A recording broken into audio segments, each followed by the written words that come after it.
it was still really terrifying and just kind of jolts you and makes you realize like how precious everything in your life and the people in your life are. That's what you make it.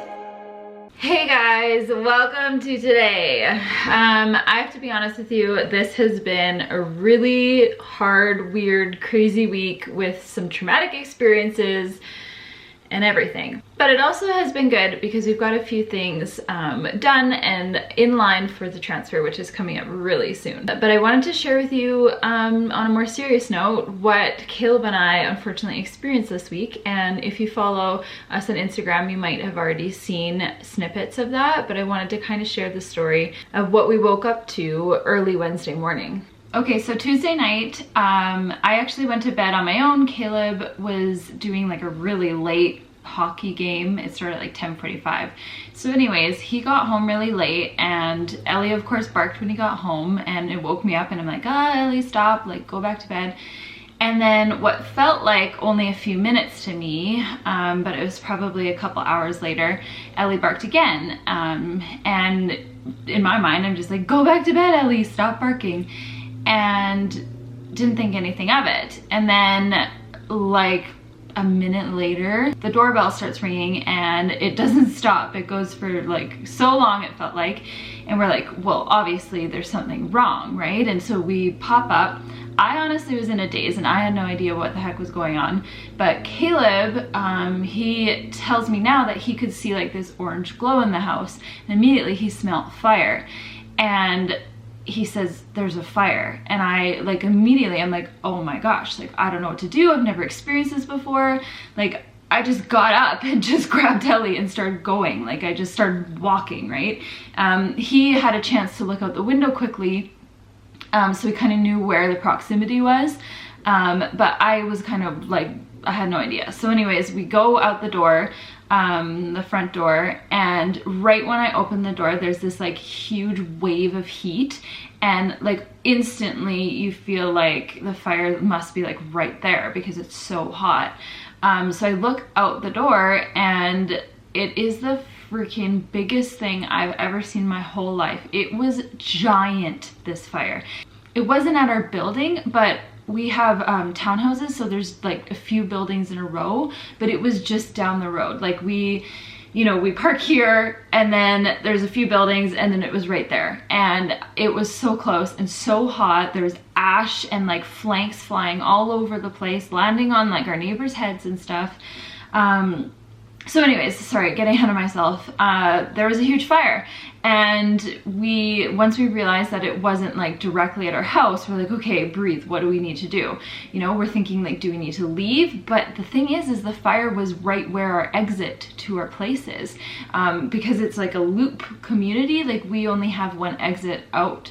So, you know, our brains are just going like a mile a minute trying to figure out what we're supposed to do. Like, you know, our neighbor who was ringing the doorbell told us she already called 911 and, you know, they were already there and firefighters were already dealing with it. So that gave a bit of sense of peace, but it was so huge. Like the magnitude of this fire, I can't even properly describe. Like it's something that you truly had to be there for, because it was just like this force of, like, it was insane. You guys, there's a giant fire. This is right at our house. I'm shaking, I'm freaking out. Once we kind of grasped the situation, we decided that we should just prepare to leave, and that we would continue talking to neighbors and see kind of what the gist was.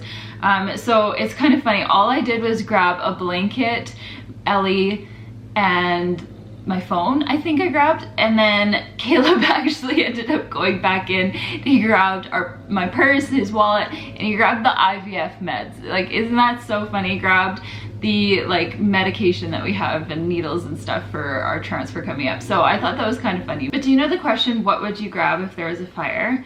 Like, I always thought, oh yeah, like I have lots of things that I hold dear, but truly all I cared about was me, Caleb, and Ellie. That was all that really mattered. So the most important information for you guys to know is that we're okay, everybody is okay, no one was hurt. There was this massive fire, but the most fortunate, I guess, thing about it is that it was actually on a construction site where 2 buildings had been like 95% finished, but they were unoccupied, and those 2 buildings actually completely burnt down and are 100% gone now.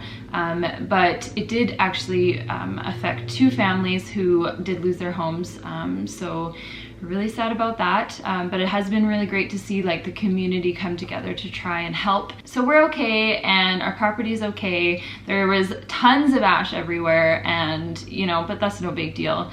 The biggest thing was just how it truly like affected me more than I thought it would. Like all day the next day I couldn't really like grasp what had happened. And even though, you know, everything's okay, like it was still really terrifying and just kind of jolts you and makes you realize like how precious everything in your life and the people in your life are. It was just a really crazy experience, and yeah, I just thought I'd share it with you to kind of explain what was been going on this week. But moral of the story is everybody's okay, and that's really all that matters, honestly.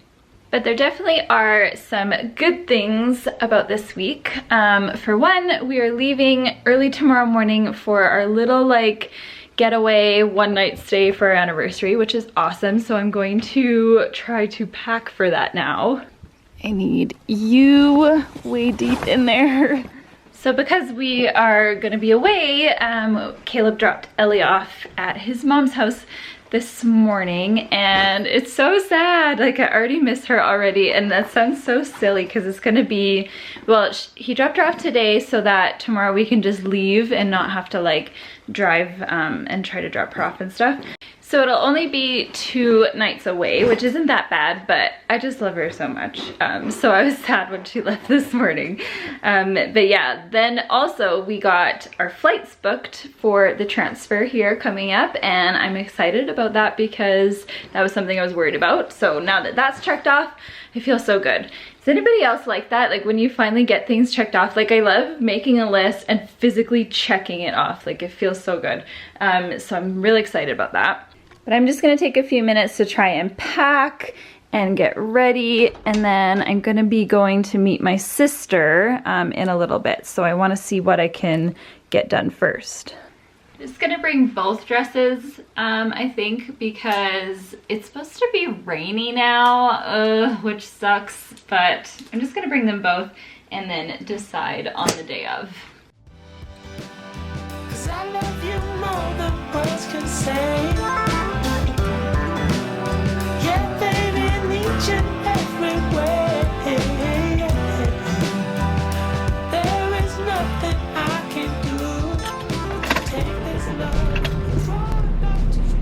So one of the errands I had to run was to stop at the mall really quickly, and I needed to pick up some sandals because the ones that I had were like 5 years old, and I finally threw them out when we cleaned out the garage. So I picked them up, and they're actually really cute. This is one pair and this is the other. And like it's exactly what I was looking for, and they were super cheap. And you guys, literally not kidding you, so the store I wanted to go to, I knew it had moved in the mall since the last time I had been there, but I didn't know where. So I took a lucky guess and I parked at one spot. I walked in the entrance, I'm not lying, it was right there. It was such a win, but I couldn't tell anybody because I was by myself, but inside I was like, yeah. But yeah, so I wanted to do that to go with the dress that we have for our little anniversary dinner thing. But yeah, I'm just waiting for my mom to come out here. I am picking her up, and then we're gonna go meet with my sister. And I don't know if anybody can relate to this, but I have anxiety, and I have for such a long time, but it comes in like waves, right? And today, the whole time I was driving, for some reason, I was feeling really anxious, and I just like couldn't figure out why. I don't really know, like I don't have a reason or anything, but I'm just kind of like, you can feel it, like your heart's just beating faster and you kind of feel like sick to your stomach. But yeah, I just think it's just because I have so much to do and there's so much on my mind all the time, and like, I don't know, like I said, I was still really shooken up from the fire earlier this week, so I'm trying to like bring myself back down from this feeling, but I just wanted to share with you in case, you know, just because YouTube is so easy to forget that people's lives, there's more to it than you might know.